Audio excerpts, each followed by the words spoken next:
Leximi i gazetës është kthyer tashmë në një trend të moshës së tretë. Janë pikërisht ata që çdo ditë drejtohen vendeve të caktuara ku shiten gazetat, pamundur të shkëputen nga përditshmëria dhe rituali i tyre i vjetër. Ashtu si vite më parë, ata preferojnë ta blejnë gazetën që në orët e para të mëngjesit, duke i qëndruar besnik zakonit të tyre shumë vjeçar. Artan Koçi, gazetashitës në Vlorë pranë një kioske të vogël, tregon se mosha e tretë vijon të mbetet grupi kryesor që blen gazeta, ndërsa të rinjt sipas tij thuajse nuk afrohen fare.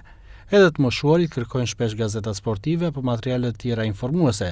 Koçi pranon se interneti ka goditur dukshëm shtypin e shkruar dhe tirazhi i gazetave ka rëndjeshëm. Ka njerëz që e blejnë gazetën e shtypur? Ka, po më tepër kur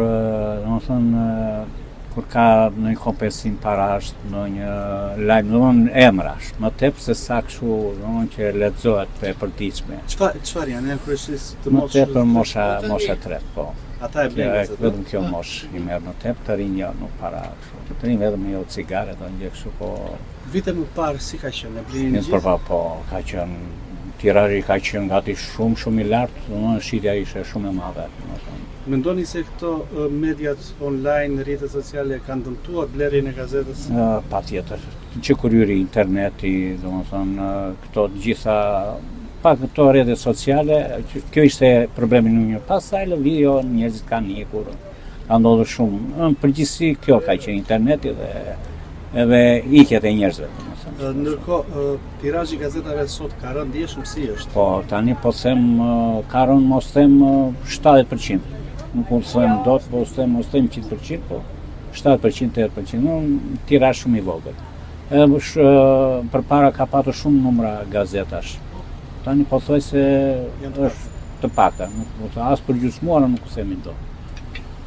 Do që është minimale, domethënë. Tani vetëm një pjesë, një tirazh i vogël, domethënë, ose 4-5 tituj qarkullojnë.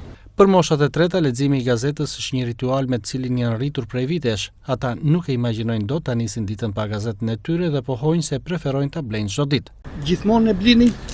Unë marr gazetë sporti se kanë qenë sportist vetë.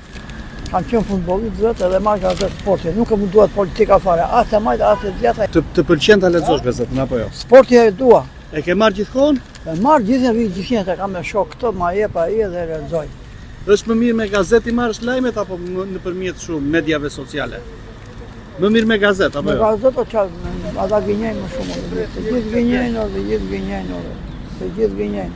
Njëri thotë kështu, njëri thotë kështu. Ata janë të e merrni çdo ditë gazetën apo jo? E marr. Kur ka gazetë sporti e marr. Sa vite ke? Unë jam 80 vjeç. Gjithë jetën e ke bler gazetën? Po, kam qenë futbollist, do të thënë 15 vjet. Më vonë kisha merë gazetën, se lexoja kam dëshirë, shikoj të gjitha ndeshjet, I lexoni në gazetë apo në televizor? Unë edhe s'para dëgjoj, kam një stacion numër 3, atje se e përsërit 3-4 herë me të lexuar atje në televizor. E blet gazetën, e lexoni akoma? Po, këtë jam 80 vjet, këtu në djevë e lexoj pa syze, në shtëpi përdorin pa syze. Sa vite ke që lexon gazeta? E ke bler gjithmonë, nuk e? Po, unë në atë kohë kur ishja i ri, abonohesha, bëshin abonimet 6 euro ose 1 vjeçare, edhe këtë dhe gazetën Drita. Këto 2 gazeta kam pas të lexuar jetën time. Më mirë me gazetë apo më mirë me tani me këto media kështu që lexojnë në telefon për gjë? Telefon di vetëm trasalo, ose të marr njëri tjetër nuk përdor. Është më mirë gazeta apo jo? Po më mirë me gazetë. Gazeta e printuar prej vitesh ka regjistruar gjithmonë edhe më pak të interesuar, duke ulur dhe tirazhin e saj. Megjithatë, mosha e tretë vijon të qëndrojë besnik këtij rituali, pasi sipas tyre, gazeta është si ushqimi i përditshëm.